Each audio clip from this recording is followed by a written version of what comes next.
Doctor, இப்போ recent studies பார்த்தீங்க அப்படின்னா இந்தியாவில் 80% ஆஃப் த பீப்புளுக்கு வந்து ப்ரோட்டீன் டெஃபிஷியன்சி இருக்குது. இது உங்களோட ஒப்பீனியன் என்ன டாக்டர்?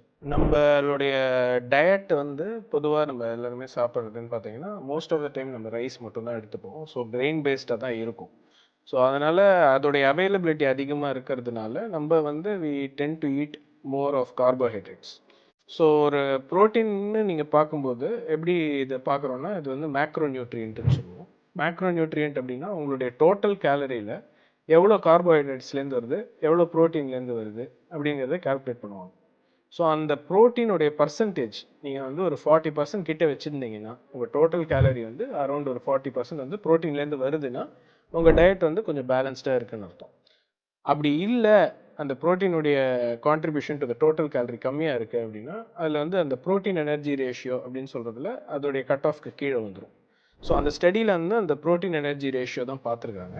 அதில் என்ன வருது அப்படின்னா நம்ம டோட்டல் கேலரிஸ் எடுத்துக்கிறதுல ப்ரோட்டீன்லேருந்து வர கேலரி வந்து கம்மியாக இருக்குது.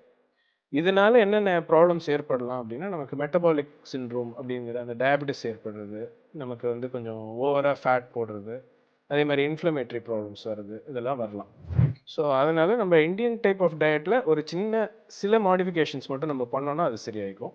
அது ஆல்ரெடி நம்ம சில பேர் பண்ணியிருப்பாங்க. ஏன்னா நிறைய பேர் டைரி ப்ராடக்ட்ஸ் எடுத்துக்கிறாங்க. ஸோ அந்த டைரி ப்ராடக்ட்ஸ் மூலிமா அந்த ப்ரோட்டீன் அவங்களுக்கு கொஞ்சம் கொஞ்சம் சப்ளிமெண்ட் ஆகும்.